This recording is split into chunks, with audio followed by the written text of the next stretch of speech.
बहुत विशेष मायना रखती है। दुनिया के लोगों को भले वो लग रही होगी कि केवल शिवरात्रि है, उसको समझ के दिन शंकर भगवान पर चढ़ी हुई बाली, बाली जानते हो, गेहूं के दाने की बाली होती है, गेहूं के दाने की बाली। आज के दिन शंकर भगवान पर चढ़ी हुई बाली, गेहूं के दाने की बाली, मात्र शंकर जी पे चढ़ी हुई बाली को उठा लिया जाता है और बाली में से 12 दाने निकाल लिए जाते हैं। गेहूं के 12 बाली नहीं होती है तो गेहूं के 12 दाने भगवान शंकर को समर्पित किए जाते हैं और उसको उठा लिया जाता है। आज से प्रारंभ होता है तो 12 दानों में से आज प्रथम शिवरात्रि को मानकर उसमें से एक दाना शंकर को चढ़ा दिया जाता है। 11 दाने रख लिए जाते हैं। प्रत्येक महीने आने वाली शिवरात्रि पर एक दाना शंकर भगवान को अशोक सुंदरी वाले स्थान पर समर्पित करना प्रारंभ कर दो। अगले साल शिवरात्रि पर बात करेंगे कि प्लाट जमीन जायदाद मिली कि नहीं। को समझ कर शिव महापुराण में एक वर्णन आता है, पशुपति नाथ का व्रत करो, 16 सोमवार का व्रत करो, सोमवार का व्रत करो, शिवरात्रि का व्रत करो, चतुर्थी का व्रत करो, तीज का व्रत करो, एकादशी का व्रत करो, पूर्णिमा का व्रत करो, आपका मन पड़े वो व्रत करो।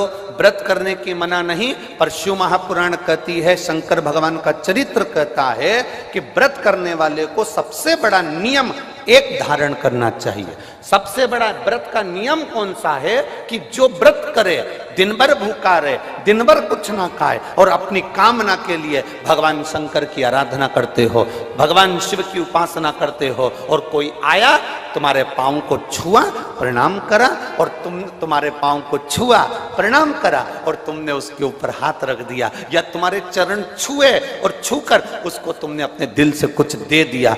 उसने चरण छुआ और तुम्हारे नीवी मुख से निकला, पर तुम्हारे चरण को अगर उसने व्रत वाले दिन हाथ लगा लिया तो समझ लेना कि तुमने जो दिन भर व्रत करा उस व्रत का पुण्य वो लेकर चले गया। तुम्हारे व्रत का पुण्य वो लेकर चले गया। कई माताएं कहती हैं हमने पशुपति व्रत करा था, हमने ये वाला व्रत करा था, हमारा व्रत तो सफल ही नहीं हुआ, हमारी पड़ोसन ने व्रत करा, उसका व्रत सफल हो गया। कारण उसका ये है कि तुम्हारा व्रत जिस दिन था उस दिन तुम्हारे कोई ना पांव पड़ा होगा, पांव पड़ा, चरण छुआ, और सबसे बड़ी बात है तुम अनुभव कर देखना, अपने पैर के अंगूठे पे 1 लोटा जल डालकर देखना, ठंडा पानी डालकर देखना, तुम्हारा भेजा भी ठंडा हो जाता है। अर्थात पांव के अंगूठे में, पांव में वो बल होता है कि व्यक्ति के चित्त, वृत्ति, मन और बुद्धि का सब कुछ चरण छूने वाला खींच कर ले जाता है। ये निश्चितता है। आपका पुण्य वो खींच कर ले गया, आपके व्रत का फल वो खींच कर ले गया, आपकी आराधना का फल वो खींच कर ले गया, आपकी साधना का फल वो खींच कर ले गया। हमारा एक नियम है, आप लोगों को मालूम होगा, हम कई बार कथा में कहे, हम कभी भी चरण नहीं छूने देते। स्त्री को तो छूने ही नहीं देते, माताओं को तो बिल्कुल भी नहीं, क्योंकि हम आपको जीजी बोलते हैं और आप हो गई हमारी बहन, और भाई के चरण छुओ तो अच्छी बात थोड़ी ना है। हम तुम्हारे छू लें पर तुम हमारे मत छू। और हम जितने भी भाई लोग बैठते हैं इनको जीजा कहते हैं, इनसे हम हमारे चरण छुआ लेते हैं, क्योंकि जीजा और साले की चल जाती है, इनकी और हमारी चल जाती, तुम्हारी नहीं चलेगी। चरण की बड़ी मात है।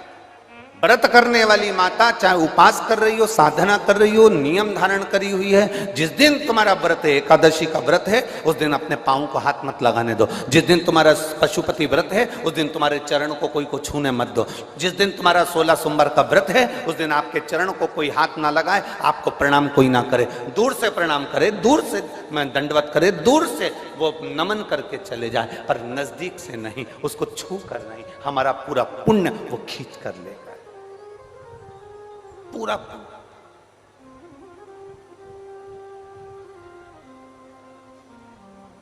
भगवान नारायण के चरण दिखते हैं, बोलो दिखते हैं कि नहीं दिखते? जम के बोलो जरा, दिखते हैं ना?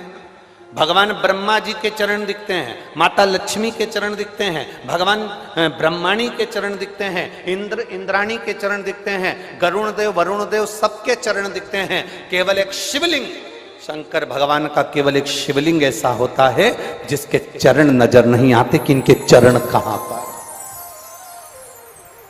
चरण कहां है किसी को नहीं मालूम। वो तो अपनी तप साधना में लीन है। जो आता है जल चढ़ाता है, स्पर्श करता है, छूता है।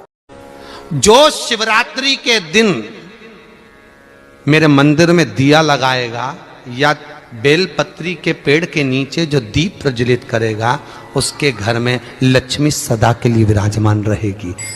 जीवन में अगर बहुत तकलीफ है, बहुत कष्ट है, आपको पहले भी कहा फिर कहते हैं, पंगत्री पड़ेगी।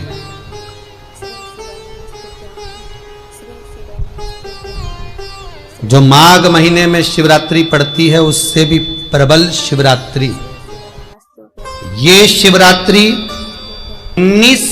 19 वर्ष के 2 बार गैप करने के बाद 183 वर्ष के बाद आएगा, और 183 वर्ष के बाद फिर इसमें की शिवरात्रि प्राप्त होगी। और 183 वर्ष किसने देखे?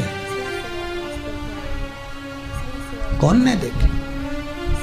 और निवेदन करूंगा, अगर जिंदगी में थोड़ी सी तकलीफ है, दुख है, कष्ट है, परेशानी है, तो उस शिवरात्रि को हाथ से मत जाने दो।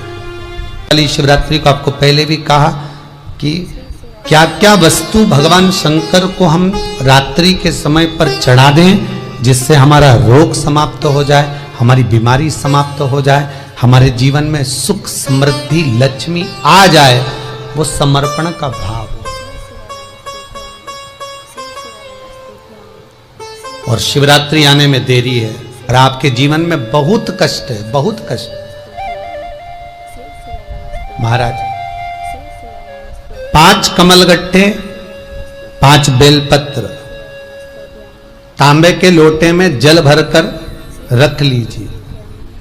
सीधे हाथ पर उस कलश को रखो जिसमें 5 कमलगट्टे और 5 बेलपत्र रखिए। श्री शिवाय नमस्तुभ्यम शिव महापुराण का मूल मंत्र है, जैसे भागवत का मूल मंत्र है ओम नमो भगवते वासुदेवाय। शिव महापुराण का मूल मंत्र है श्री शिवाय नमस्तुभ्यम। इस मंत्र का 5 बार स्मरण कर कर आपको जो तकलीफ है उसको हृदय चित्त से धरकर मस्तक से कलश को लगाकर किसी एकांतेश्वर महादेव पर, एकांतेश्वर महादेव मतलब अपने गांव से, नगर से, शहर से जो बाहर खेड़े में हो, बिल्कुल बाहर, जिस शिवलिंग पर कोई पूजन करने ना जाता हो, एकांत में बैठे हो, जंगल में बैठे हो, कहीं किसी वृक्ष के नीचे विराजमान हो, ऐसे एकांतेश्वर महादेव पर अपनी कामना कर कर वो जल समर्पित कर दो। 1 बेलपत्र, 1 कमलगट्टा उठाकर अपने घर पर लेकर आ जाओ। जो तकलीफ बहुत ज्यादा हो रही है 5 दिन में आपको मालूम पड़ जाएगा, 5 दिन में अंतर आ जाएगा। शिव का अनुमोदन करो, शंकर का स्मरण करो। महाराज 1 बेलपत्र, 1 धतूरा, 1 शमी पत्र और 1 सफेद पुष्प, केवल 1 सफेद पुष्प, 1 आखा चावल का दाना। आखा का मतलब जानते हो? मतलब पूरा सेगा चावल का दाना। 1 ये सब हाथ में लेकर, अगर तुमको ऐसा लगता है कि आपको ऐसा महसूस होता है कि मेरी सारी राहें बंद पड़ी हुई है और मैं जिस काम में हाथ डालता हूं वो काम आज होता ही नहीं, दिन लग जाते हैं। शिवरात्रि का दिन हो, 12 महीने कोई सी भी शिवरात्रि का दिन हो, उसी शिवरात्रि के दिन कौन सा नाम? त्रिपुरारी नाम का स्मरण कर कर भगवान शिव से अपने मन की बात कर। कभी आपको अगर मौका मिले जीवन में और आपके यहाँ अगर सफेद फूल ज्यादा आ जाता हो तो 12 महीने शिवरात्रि आती है 12 महीने शिवरात्रि आती है। आप किसी कामना से अगर शंकर जी की आराधना कर रहे हैं या आप शिवरात्रि पर व्रत कर रहे हैं, ना करें, 12 महीने शिवरात्रि आती है। आप प्रयास करना, एक कामना कर कर शंकर जी के शिवलिंग का और शंकर जी की जो जलाधारी है उसका शाम के समय, प्रदोष के समय पर, शिवरात्रि के दिन सफेद पुष्प की पंखड़ियों से शिव का श्रृंगार करना प्रारंभ कर दीजिए। जिस मंदिर में कोई नहीं जाए उस मंदिर में जाकर आप शिव का श्रृंगार करिए, श्रृंगार करो। आप दूसरा सोमवार आएगा, दूसरा शिवरात्रि आएगी ना, दूसरी महीने की जब शिवरात्रि आएगी तो आपको मालूम पड़ेगा कि आपने शंकर का जो पुष्प का श्रृंगार करा था, श्वेत पुष्प की पत्तियों का, सफेद फूल की पत्तियों का, कुंदकेश्वर महादेव के नाम से जो श्रृंगार करा था, उसका लाभ क्या हुआ। एक माता ने तो बड़ा सुंदर भाव लिखा है कि हमारे, अब पत्र ढूंढना पड़ेगा, कि हमारे घर के पास में मंदिर था, उस मंदिर का कुछ नाम नहीं था। जो शिवरात्रि के दिन मेरे मंदिर में दिया लगाएगा या बेलपत्री के पेड़ के नीचे जो दीप प्रज्वलित करेगा, उसके घर में लक्ष्मी सदा के लिए विराजमान रहेगी। शंकर का अनुमोदन। जगह पर बेलपत्र, 5 स्थान पर बेलपत्र, 12 महीने की शिवरात्रि। आप दूसरे क्या काम कर रहे हो, नहीं है नौकरी, नहीं है काम, दूसरे के मकान में रह रहे हो, खुद का मकान भी नहीं, खुद का प्लाट भी नहीं, खुद की प्रॉपर्टी भी नहीं, बहुत संघर्ष की जिंदगी जी रहे हो, ठेला धका रहे, लौरी चला रहे, गाड़ी चला रहे, ऑटो चला रहे, अपने लिए करने का प्रयास करना। घर में जितने सदस्य हैं, 12 महीने शिवरात्रि आती है, एक बेलपत्र अशोक सुंदरी वाली जगह पर, डंडी का मुंह नीचे की ओर।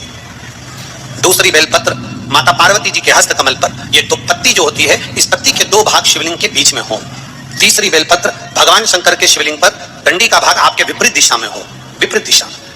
चौथी बेलपत्र भगवान शंकर का जहां से जल बहकर जाता है, जमीन पर जो जल बहता है, जमीन पे से जो जल बहकर जाता है, चौथी बेलपत्र उस जमीन के जल पर जहां से वो पानी बहकर जा रहा है, पूरे शिवलिंग को छोड़कर जहां से पानी जमीन पर बहकर जा रहा है, उस स्थान पर। और 5वीं बेलपत्र नंदी का जो पांव ऊपर उठा हुआ है, उस पांव के पास में 5वीं बेलपत्र समर्पित करना। एक शिवरात्रि से लेकर 12 शिवरात्रि जो 1 वर्ष तक कर लेता है, 1 वर्ष अपनी कड़ी मेहनत के साथ में मेहनत पूरी करना। और ये 5 बेलपत्र हर महीने जो शिवरात्रि आती है, उसमें समर्पित करना प्रारंभ कर दीजिए और मेहनत करना प्रारंभ कर दीजिए। आपको आपके कर्म का फल मिलेगा। साल भर के अंदर आप अच्छे बनकर बैठ सकते हैं। जो व्यक्ति ज्यादा बीमार रहता हो, बहुत बीमारी उसको घेरे रहती हो, परेशान रह रहा हो, बीमारी बनी हुई है, तो बोर चढ़ाइए। बेर क्या बोलते हैं यहाँ पर, बेर की बोर, वो खाने वाला बेर जो होता है, उस बेर को 7 बेर ले लो और 7 बेर को लेकर अपने ऊपर से घुमाकर शिवरात्रि की दोपहर के 12 बजे शंकर भगवान के शिवलिंग पर ले जाकर उस बेर को चढ़ा दीजिए। आपका रोग, आपकी बीमारी मात्र 3 महीने के अंदर समाप्त हो जाएगी। चढ़ाने का बड़ा महत्व है। यहाँ चढ़ाते हैं कि नहीं चढ़ाते हैं। शिवरात्रि के दिन बेर चढ़ाने का बड़ा महत्व है। और शिवरात्रि पर चढ़ा हुआ वो बेर उठाकर ले आइए और उस बेर को उठाकर रख लीजिए। मान लो किसी को उधर से जुड़ी हुई जब तकलीफ रहती है, पेट से जुड़ी हुई तकलीफ रहती है, पेट से जुड़ी हुई कोई भी प्रॉब्लम हो, अगर पेट से जुड़ा हुआ कोई भी रोग आपको लग गया और डॉक्टर की दवाई चल रही है, सारी औषधि चल रही है, जो शिवरात्रि पर आपने बेर चढ़ाया है, वो बेर अगर आपके यहां रखा हुआ है, वो बेर उस रोग वाले व्यक्ति को खिला दीजिए। आधे घंटे के अंदर पेट का दर्द, पेट की तकलीफ, पेट का कैसा भी रोग होगा, एकदम आराम लग जाएगा। उस बेर में दम इतना प्रबलता आ जाती है शंकर को, जो शिवरात्रि के दिन बेर चढ़ाया जाता है। बेलपत्री के वृक्ष के नीचे जौ के आटे का चौमुखी दिया, सरसों का तेल डालकर, उसमें काली तिल डालकर, उसमें एक सफेद फूल डालकर, बेलपत्री के वृक्ष के नीचे जैसे एक चौमुखी दिए को, जौ के आटे के दिए को लगा दिया जाता है। जो व्यक्ति चिड़चिड़ करता है, जो व्यक्ति क्रोध करता है, जो व्यक्ति अपशब्द बोलता है, आड़ा टेढ़ा बोलता है, ताने देता है, ईर्ष्या रखता है, घर में चिड़चिड़ करे, पूरे घर को अस्त व्यस्त कर रखा है, उस व्यक्ति का नाम और गोत्र बोलकर मात्र किसी भी महीने की शिवरात्रि पर, हर महीने शिवरात्रि आती, किसी भी महीने की शिवरात्रि पर एक दिया लगा दिया जाए, व्यक्ति अपशब्द कहना बंद कर देता है, उसका प्रेम प्रबल हो जाता है, उसकी ईर्ष्या समाप्त हो जाती है, उसकी नफरत समाप्त हो जाती है। हर महीने की जो शिवरात्रि आती है, मासिक शिवरात्रि जो आती है, आप 12 महीने का नियम बनाओ कि मैं 12 महीने की शिवरात्रि का व्रत करूं ना करूं। मैं शंकर के मंदिर में 12 महीने जो शिवरात्रि आती है, उस शिवरात्रि का नियम लेती हूं कि शिवरात्रि के दिन में दिया लगाने 3 जगह पर जाऊंगी। पहला, बोलते जाओ जमके, बेलपत्री के नीचे। दूसरा, शंकर भगवान के मंदिर में या शिव मंदिर की चौखट पर। तीसरा, आंवले के वृक्ष के नीचे। ये 3 जगह पर आप प्रणाम कर कर, झोली पसार कर बाबा देवाधिदेव महादेव, माता लक्ष्मी और पार्वती के नाम से दिया लगाना प्रारंभ कर दीजिए। 3 महीने की शिवरात्रि पूरी हो, ये निश्चित है अगला पत्र आपका इस जगह पर मिलेगा कि बाबा ने मेरा यह कार्य किया। अगर आंखों से बहुत कम दिखाई दे रहा हो, शंकर भगवान पर पीपल के पत्ते पर शहद रखकर शंकर जी पर डाल दीजिए। उस शहद को पीपल के ही पत्ते पर रखकर ले आइए, घर पर लाकर उसको कटोरी में निकाल लीजिए, पत्ते को ठंडा कर दीजिए। उस ओरिजिनल शहद, असली शहद होना चाहिए। उस शहद को आंखों में काजल जैसा लगाना प्रारंभ कर लीजिए। 1 महीना या 15 दिन आंखों में लगाएंगे, धीरे धीरे रोशनी बढ़ना प्रारंभ हो जाएगी। श्री शिवाय नमस्तुभ्यं का जाप करें या चंपेश्वर महादेव का स्मरण करें। चंपेश्वर महादेव का स्मरण करके भी नैनों में आप शहद लगा सकते हैं।